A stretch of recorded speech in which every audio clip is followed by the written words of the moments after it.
नमस्कार प्रणाम, हमारा नाम है दिलीप सिंह और आज की वीडियो में हम बतावे वाला बानी कि फेसबुक काहे फ्री बाटे। काफ़ी टाइम पहले एगो हम वीडियो बनल रहनी और वो में अपन भाषा भोजपुरी में हम बतल रहनी कि यूट्यूब काहे फ्री बा। तो में से आप में से बहुत सारा लोग प्यारा प्यारा मतलब कमेंट कैले रहे और उनमें से बहुत सारा लोग पूछले भी रहे कि सर वीडियो यूट्यूब वाला वीडियो बारे में बहुत पसंद आएला, लेकिन आप बताई कि फेसबुक हमने यूज़ करें फेसबुक भी काहे फ्री बाटे और हमने के कहीं पैसा कमा सके नहीं सन। तो जो हम यूट्यूब वाला जो वीडियो बनौला रहने वो हमें बता रहे कि आप कैसे पैसा कमा सकनी यूट्यूब से। जौन कि वो वीडियो आपका देखे के बाद वीडियो का आखिरी में ख़त्म हो जैसे वीडियो आप देख सकें और जानकारी ले सकें कि यूट्यूब काहे फ्री बा और आप कैसे यूट्यूब से पैसा कमा सकें। लेकिन आज के इस वीडियो में हम बतावे बनी कि फेसबुक काहे फ्री बा और आप कैसे पैसा कमा सकें। देखिए फेसबुक फ्री ऐसे बा कैसे कि अगर आपने वो वीडियो देख लो हम यूट्यूब वाला तो आपके समझ में अगर नहीं देख ले तो कोनो बात हम पूरा डिटेल से बता देते नहीं। अब फेसबुक पैसा के कमाला ओकरा समझे खातिर 4 आदमी के लेवे पड़ी, जैसे कि एगो हम बानी, आप बानी, फेसबुक बा और एगो कंपनी भी है। अब जैसे कि यूट्यूब फेसबुक बाटे, फेसबुक पे हम कोनो वीडियो बना के डाला तनी, ठीक बा, और आप वो वीडियो को देखते हैं। जैसे आप भी को फेसबुक चालू करें शॉर्ट्स वीडियो देखे नहीं तो पता चलेगा कि 1 घंटा निकल गया, पता ना चलो कि 1 घंटा केंगे निकल गया। आप इतना अच्छा वीडियो आ जाला, लेकिन वो पे का होला आप जब आपके वो टाइम बर्बाद होला, लेकिन पैसा के कमाला हमारा जैसा लोग।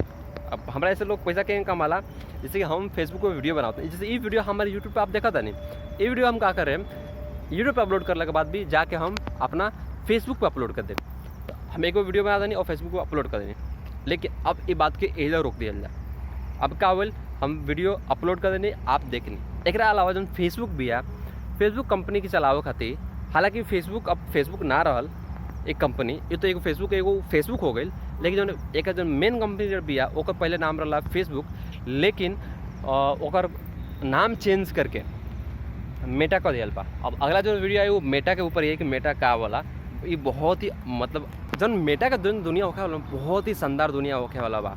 अगर लोग के केहू से मिले के बाद मीटिंग करे के बाद कहीं घर से बाहर के जरूरत नहीं के, हमने घर बैठे सामने सामने बैठ के, मतलब अभी तो जूम वूम बा वो तो ठीक बा, जूम बाटे चाहे हमने को वीडियो कॉलिंग से बात करने से ये ठीक बा, लेकिन एकरा से भी एगो आगे स्टेप होखे वाला बा जौन कि हमने के रियल में फीलिंग आ सकेला कि हमने के आमने सामने बैठने से हम आपके देख सके नहीं, आप हमरा के देख सके नहीं, और एगो फील आई एगो जौन फील आवेला एगो कि मतलब के कह सके नहीं आपके कि आमने सामने बैठ के।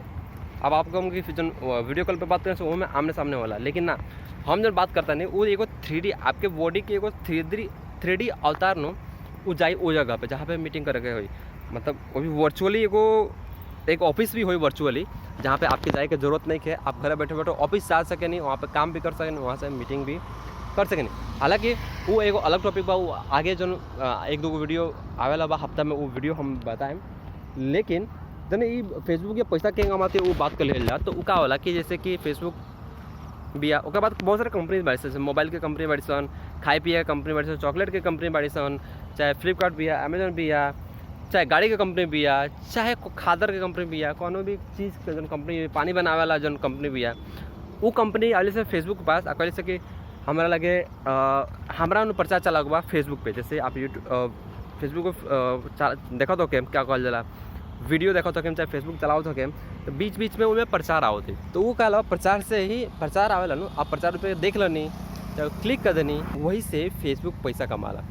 अब जैसे कि पैसा के थोड़ा सा आसान भाषा में बात करल जा तो जब कंपनी बड़ी से कैसे हमारा प्रचार देखा होगा हेजक जगह बता दी, जिला बता दी, चाहे स्टेट बता दी, चाहे पूरा भारत में कैसा भाई हमारा लगे इतना का बजट बा, 1 करोड़ का बजट बा, हमरा के इतना लोग के मतलब इतना उम्र के लोग ये जगह पर हमारा ये पर्चा चला हुआ। तो फेसबुक का ठीक बा, फेसबुक से पैसा ले ली और ओकरा हिसाब से फेसबुक का करी कि वो एरिया में प्रचार चले। जैसे मान के चले अभी हम गुजरात से वीडियो बनावता नहीं, गुजरात के अहमदाबाद से वीडियो बनावता नहीं, और नर्मदा कैनाल है, पिए वाला पानी है, इनमें से रिफाइन होकर पिए के पानी आवेला, तो ऐसे वीडियो बताओ तो लोग कही कि गुजरात के अहमदाबाद में जे लोग वाला ओकरा के ई प्रचार दिखावे के। जैसे पानी कोनो बिस्लरी भी है, बिस्लरी कंपनी आयल और कल हालांकि बता दी बिस्लरी कंपनी नाम है जन हमने को पानी पिए नहीं सन वो प्यूरिफाई पानी कहल जाला, ओकरा के आरो पानी कह सकल जाला, लेकिन जो बिस्लरी कहल जाला एक्चुअली कई कंपनी के नाम है।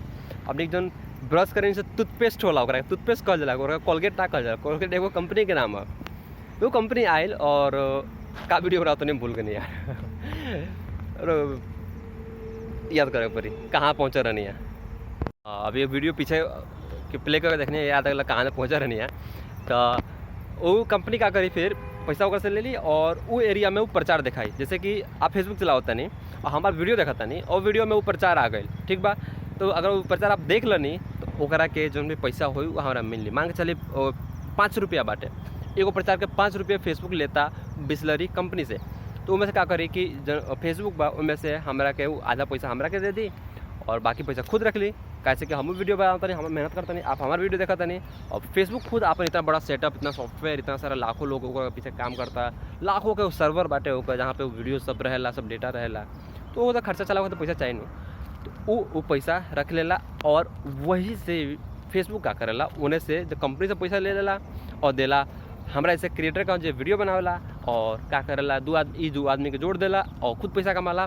और तीसरा आपके फ्री में दे देला, जैसे कि फ्री में क्या में आप प्रचार देखे वाला बानी, आप प्रचार देखे वाला ना रहे तो पैसा के कमाई। तो यही से फ्री में दे देला, लोग हमारा फ्री में प्लेटफॉर्म पे आई खुद वो पैसा कमाए। अगर आप भी चाहते नहीं फेसबुक से पैसा कमाए खाती, यूट्यूब से पैसा कमाए खाती, इंस्टाग्राम से पैसा कमाए खाती, तो नीचे कमेंट करके बताई।